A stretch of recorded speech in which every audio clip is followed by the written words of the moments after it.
Hello बच्चों, let's read the question. The question says that genes which are responsible for the synthesis of a polypeptide chains are called.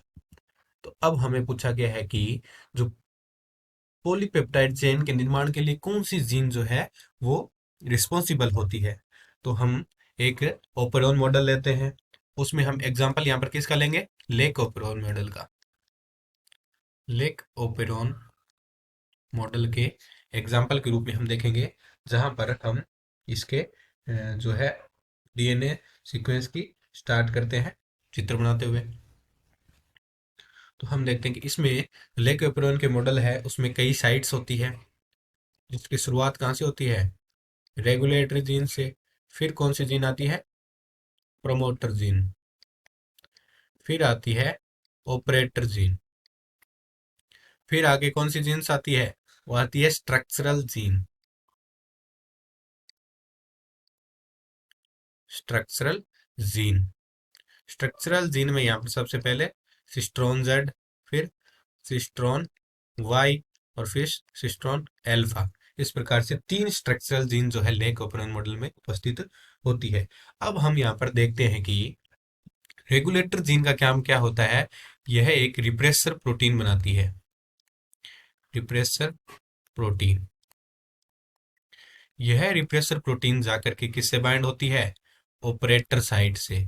Operator site से जाकर के bind होने के बाद ये क्या करती है? ट्रांसक्रिप्शन को क्लोज कर देती है या फिर बंद कर देती है। अब इस ट्रांसक्रिप्शन को शुरू करने के लिए क्या होता है? एक इंड्यूसर मॉलिक्यूल आता है। इंड्यूसर मॉलिक्यूल आकर के इस रिप्रेसर प्रोटीन से जुड़ जाता है या बाइंड हो जाता है। रिप्रेसर प्रोटीन से बाइंड होने के कारण रिप्रेसर प्रोटीन की साइट ऑपरेटर तक नहीं पहुंच पाती, जिससे ऑपरेटर तक नहीं पहुंच पाने या उसकी साइट बदल जाने से वो ऑपरेटर से नहीं जुड़ पाती, जिससे ये ट्रांसक्रिप्शन जो क्लोज हुआ ये वापस ऑन हो जाता है।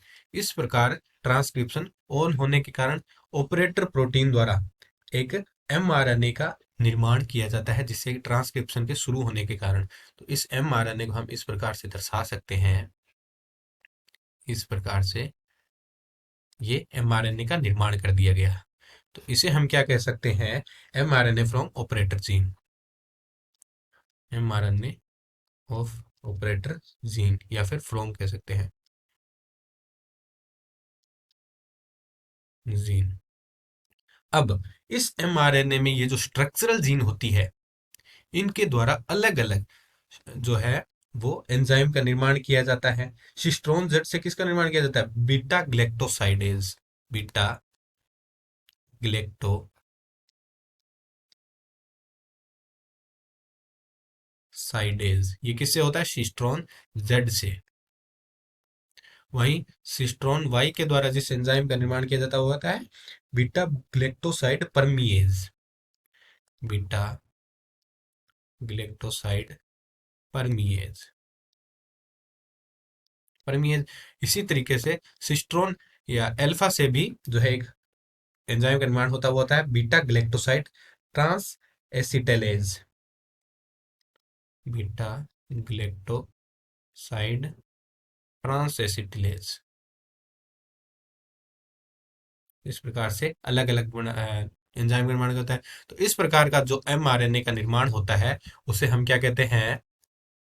पॉलीसिस्ट्रोनिक। पॉलीसिस्ट्रोनिक एमआरएनए। एमआरएनए। इस प्रकार से हम देखते हैं कि जो इन स्ट्रक्चरल जीन होती है,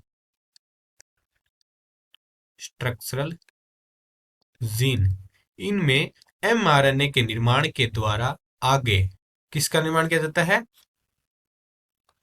ट्रांसक्रिप्शन होता है सबसे पहले, जिससे किसका निर्माण होता है? एमआरएनए का। फिर उस एमआरएनए से आगे प्रोटीन या पॉलीपेप्टाइड या एंजाइम्स का निर्माण किया जाता है। किसके द्वारा? इस स्ट्रक्चरल जीन के द्वारा।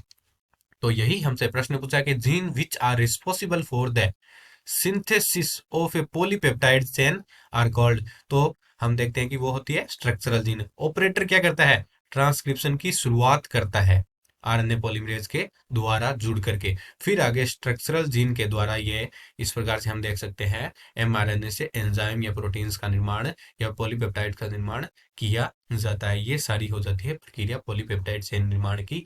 तो इसके लिए हमारा जो राइट आंसर हो जाएगा A option. A option is the right option. बाकी के ऑप्शंस भी हमने देखे थे। ऑपरेटर जीन क्या करती है? बाइंडिंग। बाइंडिंग करती है रिप्रेसर या एक्टिवेटर से। तो ऑपरेटर जीन पॉलीपेप्टाइड चेन का निर्माण नहीं करती। और फिर प्रोमोटर जीन। प्रोमोटर जीन क्या होती है कि ये आरएनए के लिए जो आरएनए पॉलीमरेज होता है उसका स्टार्टिंग पॉइंट कौन होता है? Promoter gene. Regulator gene repressor protein का निर्माण करती है। तो रेगुलेटर जीन भी गलत ऑप्शन होगा, प्रोमोटर जीन भी गलत होगा, ऑपरेटर भी गलत होगा। तो हमारा राइट आंसर हो जाएगा structural gene. A option is the right option. Hope you understand it well. All the best.